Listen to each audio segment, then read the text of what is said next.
Analyst Show. My co-host Donnie Burkholz and Michael Cote could not make it today, so I'm here solo.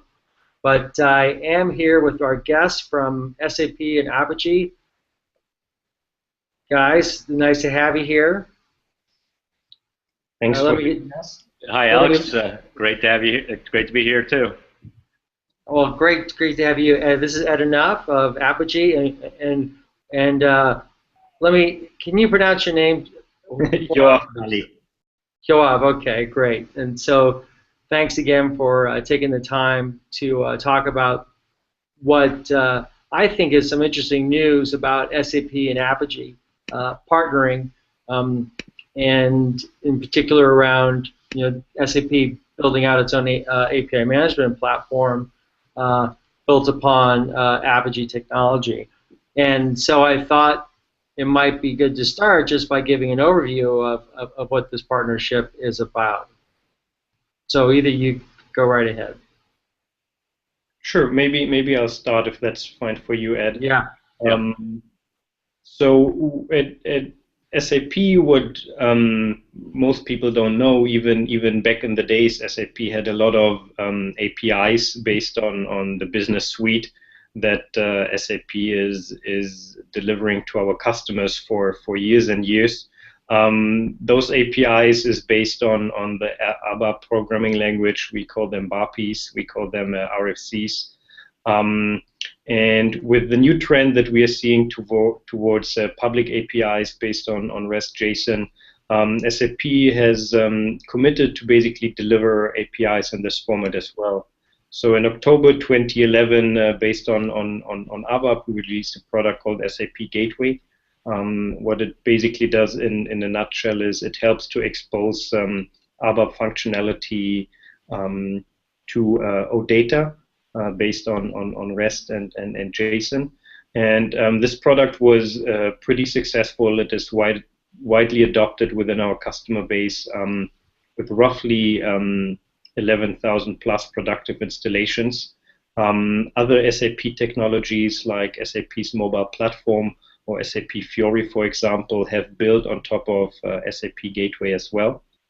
And talking to our customers, we figured out that now that they have implemented that, some of them have reached a certain maturity that they would like to have more.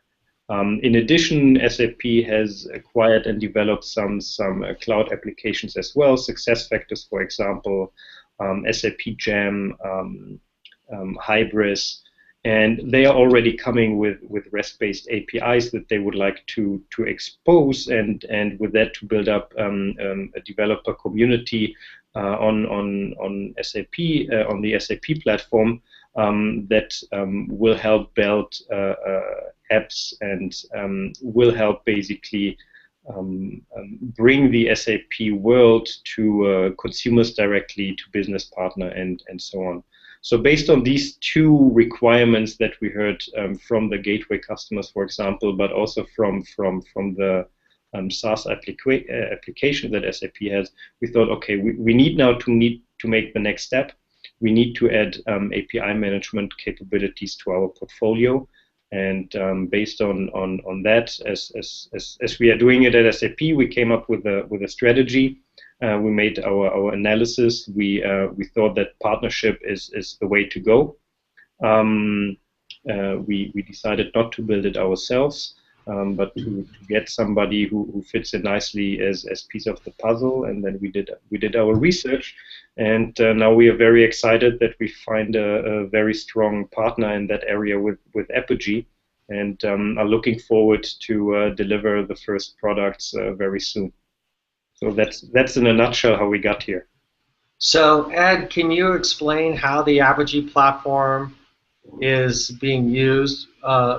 Well, talk about the SAP or the Apogee platform and how it, you're applying it for SAP's purposes.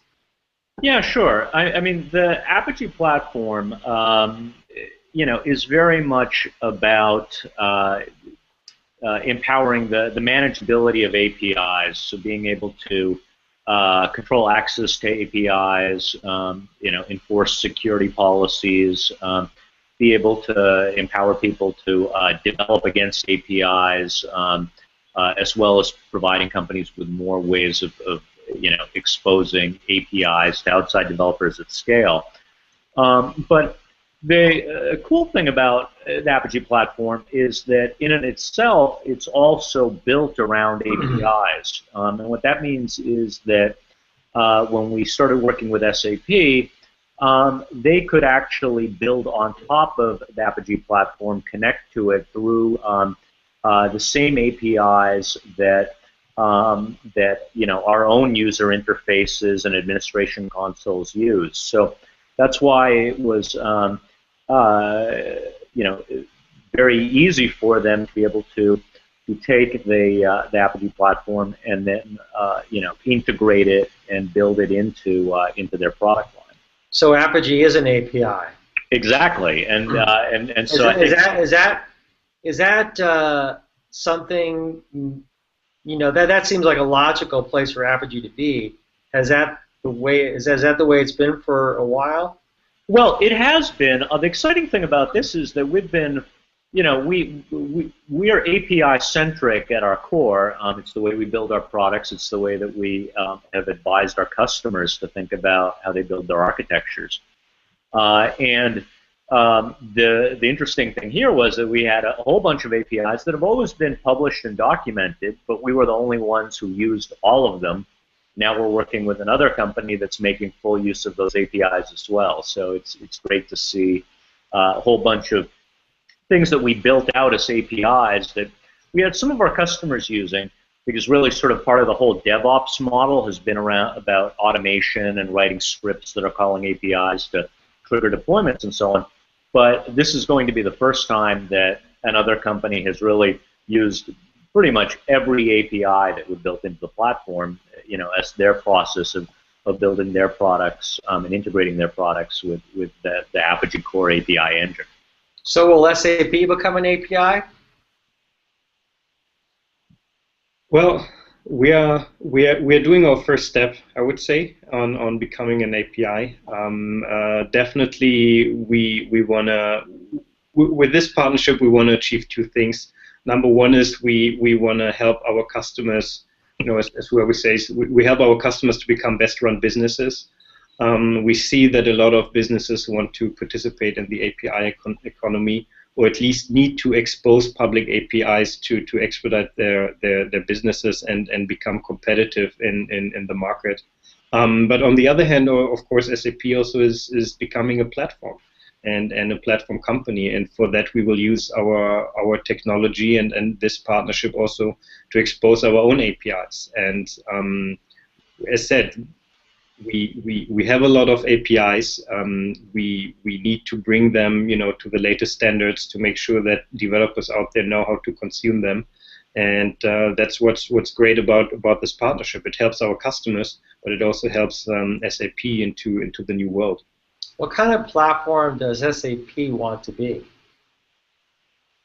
Well, we want to be an open platform. We want to be a platform that delivers applications that helps our businesses run their business and grow their business.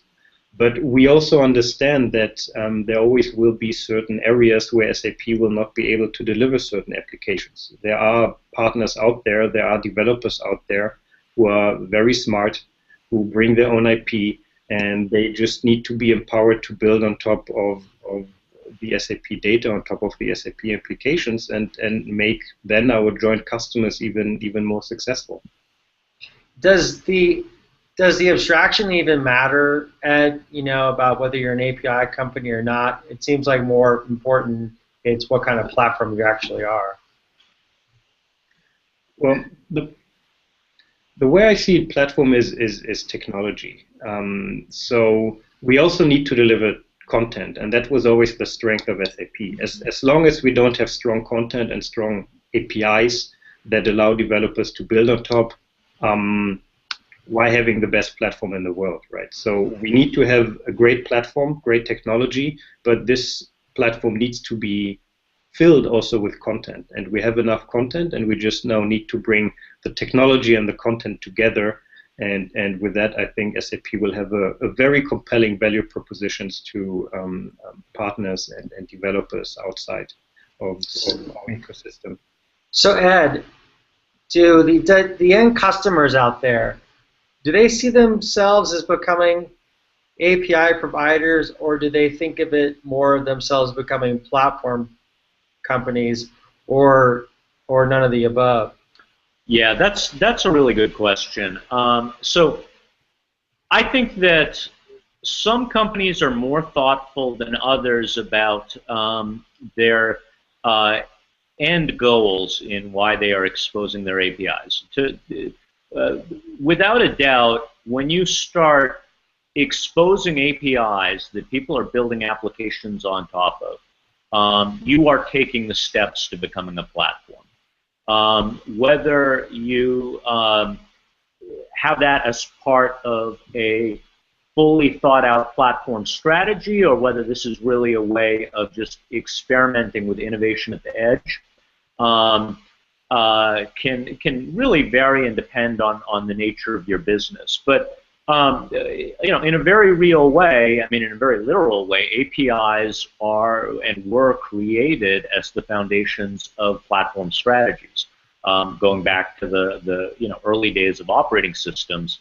Mm-hmm. And modern REST APIs are the logical conclusion of that. As you have seen in other conversations we've had with you and so on, we do spend a lot of time educating businesses about what this platform transformation is all about. And I do think that the nature of most businesses, over a long arc period of time, will be to transform what they're doing to be platform-based. But not everybody is there yet. Some of them are viewing this more as perhaps a lightweight integration mechanism, whereas others are further down in the journey towards being platforms. Mm-hmm. It's a time in the market where I think companies actually need to think more clearly about what kind of platform they want to be. And I've had this actual conversation with Sam. Yeah.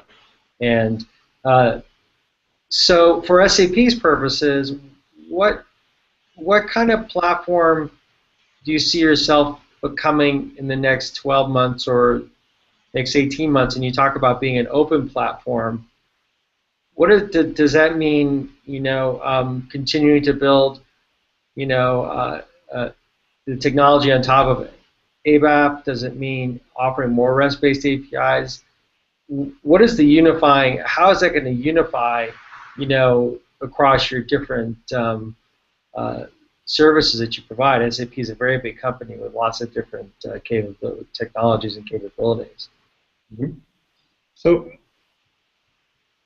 ABAP is the core strength of SAP. It's basically where our core business has been built on, and I definitely don't think it will ever go away. It is a very proven foundation to build enterprise apps. That's why SAP is the market leader in that area. And I think it would be very foolish of SAP to say, throw that away and now we build everything in, Java, C++, whatever is out there right now. But in addition, of course, acquisitions that we have done, new applications that they have been built, we are looking, of course, what are strengths, weaknesses of certain other environments out there, and we want to be open to include all of them. So we will never ever say, everything has to be built in ABAP, or now everything is moving to Java, or whatever.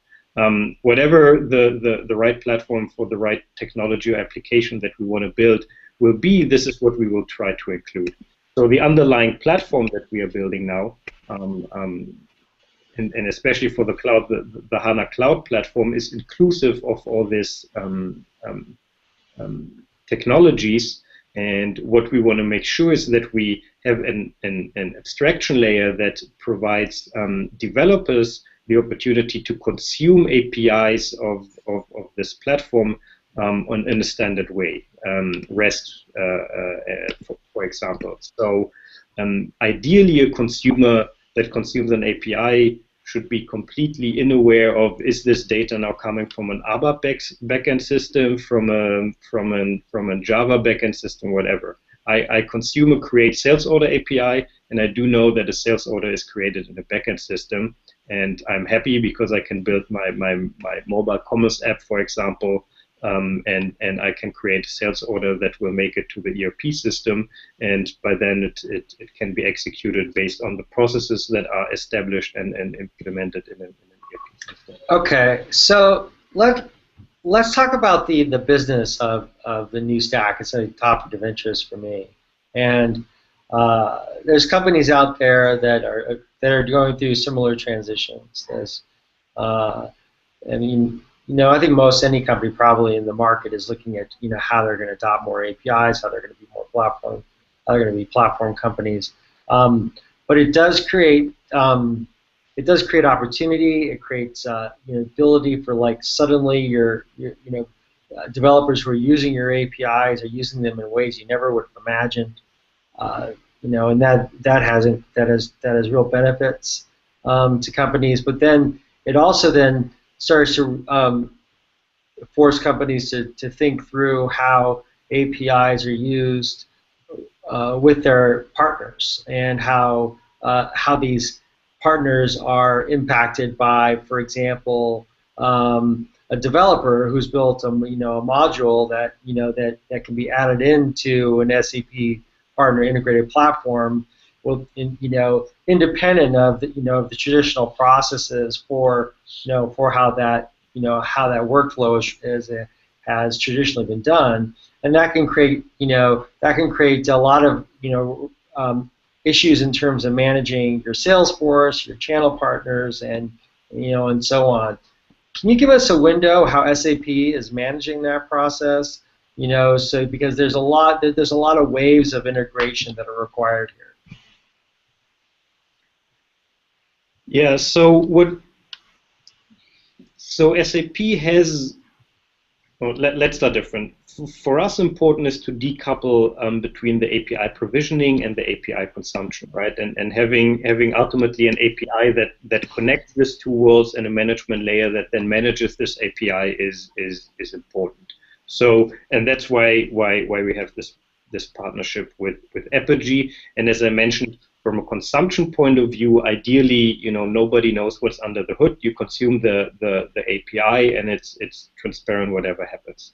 If we now open the hood and look under it, we do have certain integration capabilities that will help you compose an API that is more complex. So it's not just a CRUD operation of a business in terms of a business object, but it's really some integration effort in between there. So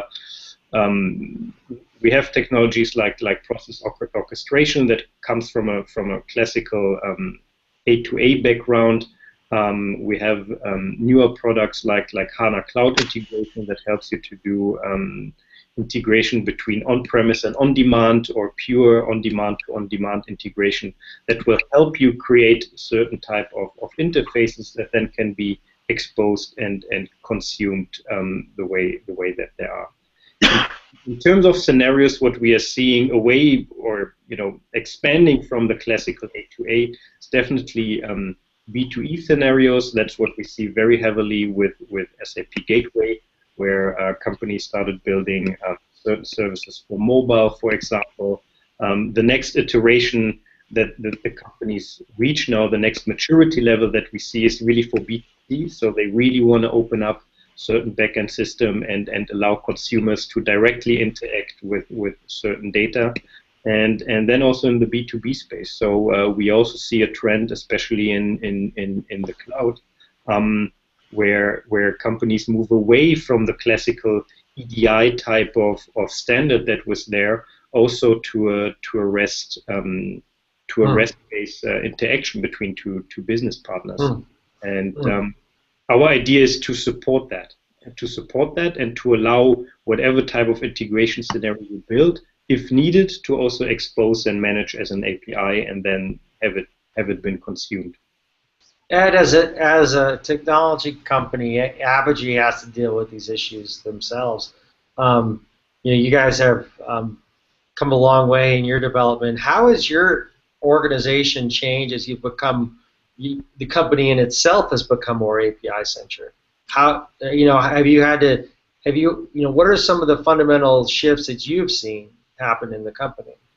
So I think one of the interesting things that has happened in the company is as you become API and cloud centric and you start to work with more and more of your customers using your cloud facilities, one of the interesting things is that you're able to actually have a much more data-driven business. And I've been in enterprise companies and also consumer internet companies over the years. And historically, our enterprise companies were very much about delivering software, and you didn't actually have that good a picture of how people were building on top of your software. You'd go out and visit them every 6 months, and you'd find out that half of your features that the customer had never used or discovered, and the other half they completely lost, and there was a lot of serendipitous discovery when that stuff would happen, every once in a while, and you get some great insights.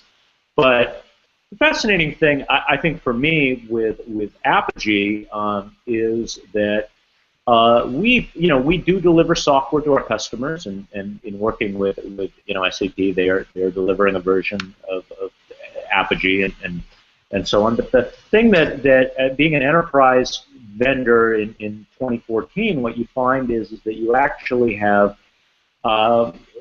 continuous insights into what your customers are doing and which features are being adopted, and it's fascinating. It's first time, I think, at least for me personally, from an enterprise standpoint, where you could have such great data-driven decision making in terms of where you should take your products. That's interesting. So data-driven companies are talked about a lot. Yoav, when you talk to customers, are they at that point? Are they just trying to figure out how to build applications at this point, or are they at the point where they're like understanding how to be more data-driven? No, absolutely. They are at that point, and what SAP is doing with SAP HANA, for example, is helping them exactly to become more data-driven, to understand the data, to add predictive capabilities to it, and with that to basically have an opportunity to outsmart their competitors and to grow their business. Absolutely. I mean, they have collected a lot of data over the years in their business applications, and of course we want to help them to make more use of it and to become much more agile and much smarter about how to steer their business to the next wave and to the next growth. So how are you helping these companies and their developers really adopt the REST-based APIs? What's the community development that you're doing, and who in particular are you trying to reach out to? So traditionally, SAP already had a strong partner ecosystem in terms of SIs who are doing a lot of implementations, and we of course spend time with our SI partners to also discuss certain strategies. Back in the days, it was the SOA strategy. Now, after this partnership has been announced, I think we will have a lot more discussions with our SIs to also figure out a way to implement smart consulting services on how to help our customers to come up with the right APIs and to have an API strategy in place. We have a broad range of ISVs who will build on top of this APIs, and I know they will be very, very happy that SAP is thinking of an API strategy and will deliver on it. And you spoke to Thomas Grasso, his team, and they're also reaching out to individual developers, who might not know a lot about SAP and SAP's capabilities and their future APIs. So we hope to also grow our footprint into this community and have them also deliver great applications on top of what is already there. So, Ed, how do you counsel companies on how to reach out to developers? What are some of the things that you recommend? So, this is something where we provide, and we have over the years provided a lot of guidance. If you've looked at sort of our blog, and I know you're familiar with our blog posts and our webinar series, we talk a lot about really trying to design the experience for developers, and this is something that actually is over the last year and a half or so. This is the term developer experience has really started to gain common usage in the industry. But essentially, the idea that the design of your APIs matters, that the quality of your documentation, that having things like interactive documentation where people can try out the API calls matters. Having a presence on GitHub matters. Having a way that you are interacting with your developer community can have a lot of impact, whether it is through developer forums, if appropriate, using channels like Stack Overflow where appropriate also makes a lot of sense. The quality of sample code in your GitHub repositories. These are all things that we've now seen, because really every successful company that is taking an API strategy has started to adopt these. We see these are how results are delivered, and then actually using your metrics, seeing who your most successful developers are, going and seeing what the length of time is between first signing up for an API and actually getting meaningful API traffic, going and engaging with your top developers based on that data to find out what is it that they like and what they don't. These are all important techniques, and I think that that's what's worked. I think we've also seen what doesn't work.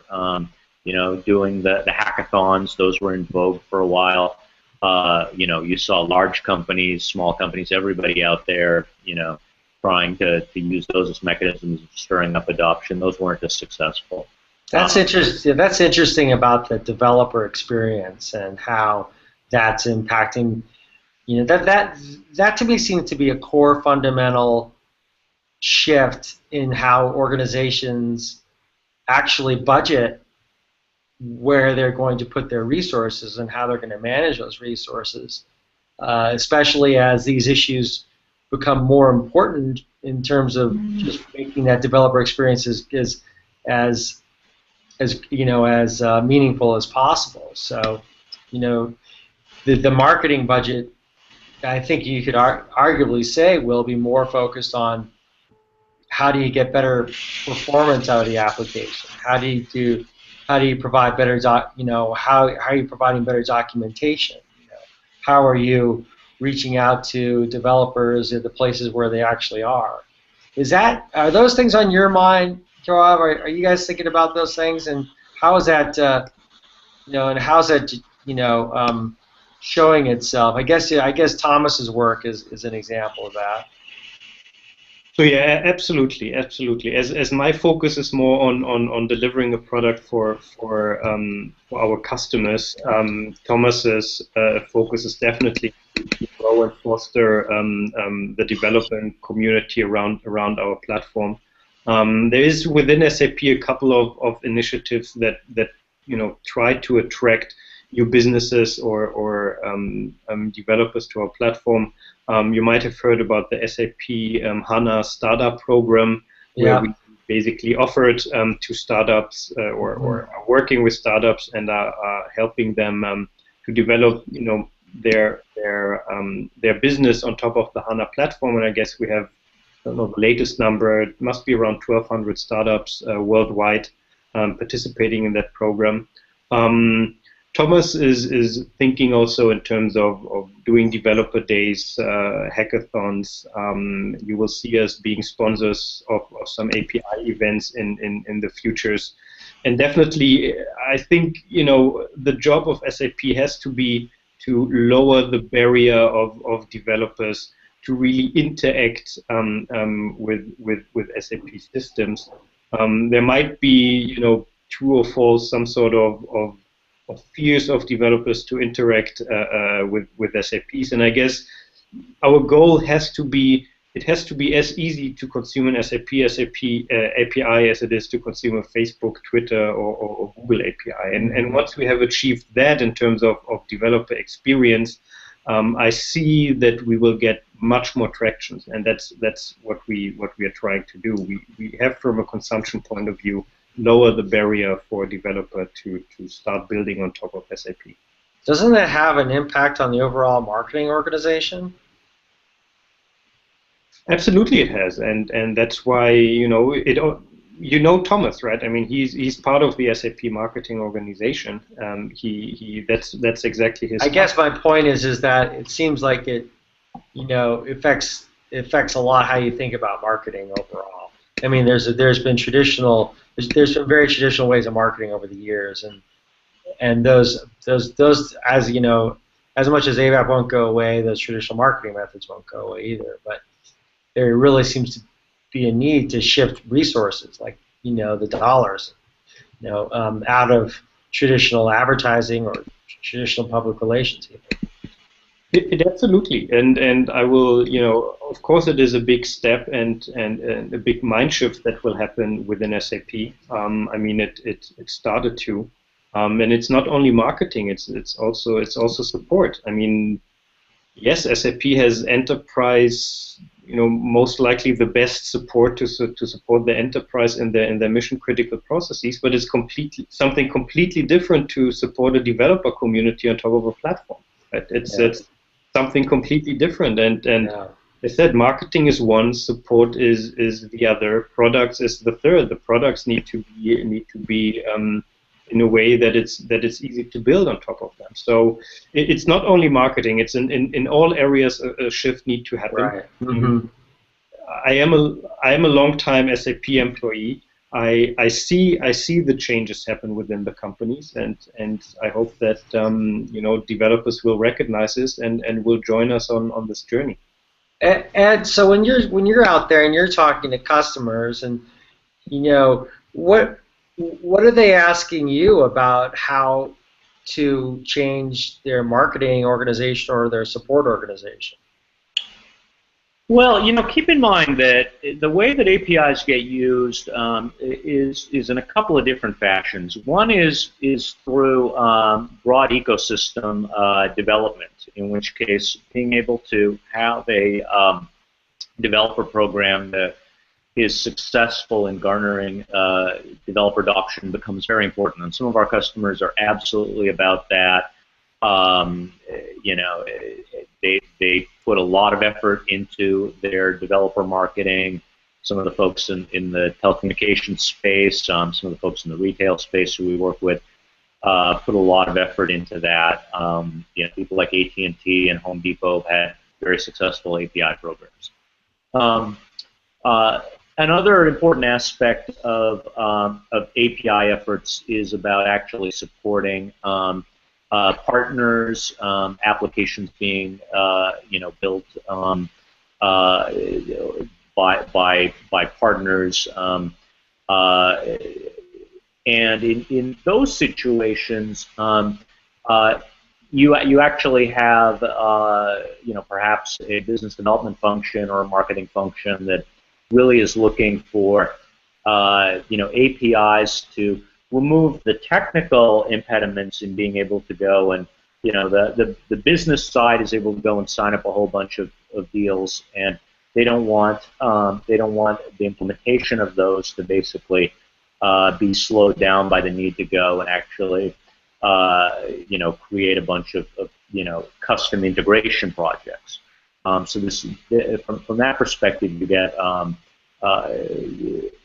that's what they whether it's a sales or partnership function, what they're asking for is they're looking for technology to give them the agility to do what they want.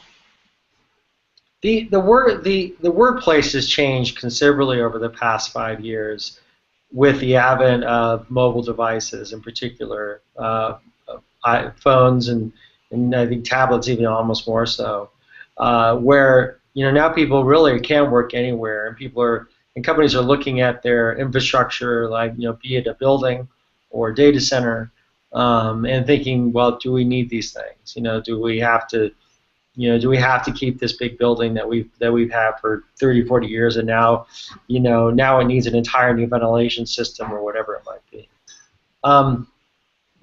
How are API strategies playing into like that whole kind of cultural shift? Because it seems like APIs could serve as a way to help companies make transitions that are complex like those.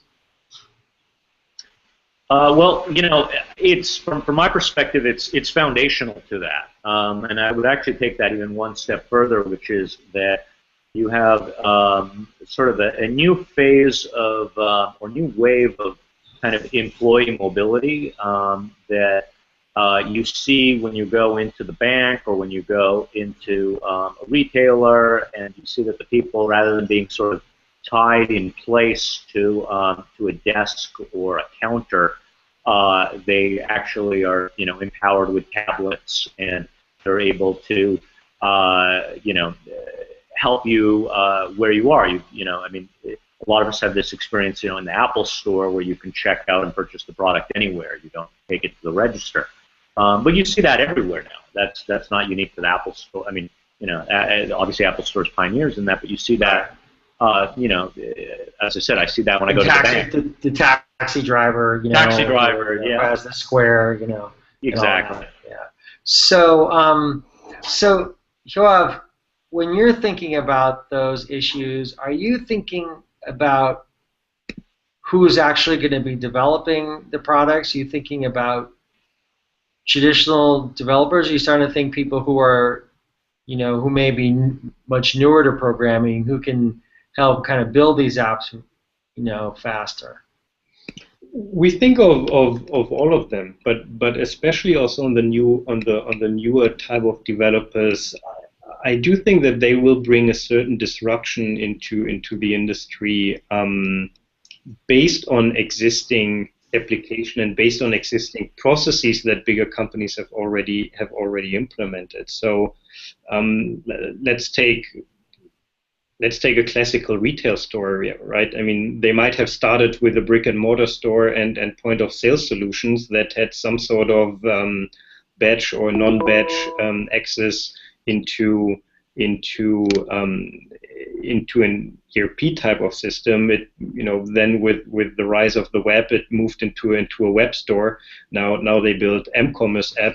Right. In the end, the backend process didn't change, right? It's still a create sales order, and then some goods have been delivered.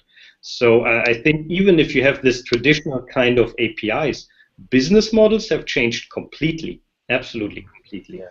And I wonder what smart people out there, how they can go in and disrupt certain businesses. We've seen it in the past with aggregators like Expedia, for example, that have used certain APIs that hotels and flight providers provided, and they created a complete new business, right? And changed that model a little bit. So I do see. I definitely see with all these new technologies, variable technologies, Internet of Things, that business disruption is there. New breed of developers who are smart and see that will implement that, and companies having or being able to expose APIs and to participate in there and tap into that smartness of these people will differentiate them and will make them more competitive. Mm-hmm. So, so what is your support for different programming languages? So, can a developer, use their JavaScript skills now to build SAP apps? The question is if we want to call them SAP apps, right? I mean, they can use our APIs. They will be standard-based APIs, and then they consume them in whatever language they are comfortable with, and whatever language they think is the best to build the application that they want to do. Of course, SAP will have their own way of proposing how to build SAP apps, like our UI5 strategy and the Fiori-style apps that we are releasing right now. But of course, if somebody is a native iOS developer, be my guest. At Sapphire, we've built a Google Glass demo that, believe it or not, created purchase order in an ABAP backend. It's cool. And it's that lowest common denominator, really. It is. Do you remind people of that a lot? To think about the lowest common denominator of people out there and their skill sets and such, or does it really just depend on the company? So this is interesting because what's happened has been that APIs have become very successful and very pervasive as part of the new stack. And basically, essentially, the developers who are using APIs have gone from, if you turn back the clock 3-4 years ago, a lot of the API conversation, I'm talking about REST APIs here, was being had by the architects. It was sort of the more forward-looking people who were really fascinated by the possibilities of things like REST, things like OAuth, and all of the intricacies around that. And since that time, APIs have now become really a ubiquitous aspect of the toolkit that people are using, and the developers now who are using them are not now they're not your architects, they're your developers, they're the people who are the JavaScript developers, who are very app-centric. They're about constructing a user experience. You have what's happening in the mobile space, which is really interesting, where in many ways the mobile developers are so SDK-centric. I mean, you look at Apple, back in the WWDC went and launched their CloudKit service. The first cloud service that I think has been introduced in a decade that has no API, no REST API whatsoever as an SDK, and a lot of the developers, because the mobile developers are so down in the code, a lot of them didn't immediately notice, hey, where's the REST API? Whereas a lot of people who look at this from an API standpoint are like, how is this possible? And we'll see how that plays out. I'm not entirely sure how well that's going to work out, but it certainly is reflective of the fact that the mobile developers very much are SDK-centric in their thinking. And then this is all side effects of the fact that APIs are everywhere now, and they're becoming so, as I said, so ubiquitous that you have to really think about developers of all skill sets, and you have to think about what is it that they need to actually be productive, and agile in their software development. Do you think developers? Do you see a connection between geographic regions and API consumption, where you might have more developers in some particular parts of the country, and API consumption is a corollary? Do you see that at all, Ed? I don't yet see a mapping on API consumption. If you were to ask me about adoption of different technologies, from a development standpoint, I would definitely say that's the case. When you get out of Silicon Valley, you get out of sort of the West Coast, you actually see a lot of people using .NET. You see people using Visual Studio. You see people using the Xamarin tools. That stuff, it's surprising. Because you've probably seen yourself. You come into Silicon Valley and you don't see anybody who's not using a Mac, and so on. But APIs cut across that. So I don't see that same sort of thing. In fact, you see a lot of great API work being done. In fact, we were all out at the API Craft conference last week that was based in Detroit. That looked great, by the way. It was awesome. We missed you there. Yeah, I would like to. I would like to be there. Yeah. So, Yoav, before we go, where do you guys want to take things now? Now that you've adopted the API platform, what's next? So we started basically developing two flavors of that product. One that will be delivered on premise, and that will come out later this year. The other one that will be delivered as cloud solution on our HANA cloud platform, where we at least hope to deliver a beta this year. And the one in the cloud will be very integrated with I would say other SAP technologies. So customers that already started to implement OData services based on Gateway, or who already have SOAP services in place, will have an integrated way to manage these APIs and expose them. In addition, of course, we will do the analytics of the API traffic based on HANA. And we'll also integrate it with something we call SAP River RDE, which is a cloud consumption tool that we have. The on-premise one, I'd say will be more of a more lightweight integration into the overall SAP stack. We will not replace as much as we would do in the cloud when it comes to what Apigee already brings to the table. The reason for that is we believe that the future of APIs are in the cloud. We also see that our cloud customers are very willing, or even strongly considering, having API management capabilities based on the cloud. They're more going for that, and that's where we are focusing our effort and our investment, and in delivering basically an integrated version with SAP technologies on the cloud. But of course, have an offering for customers who are interested in going for on-premise. Well, I'd like to thank both you for joining me today for this episode of the New Stack Analysts. I appreciate you taking the time.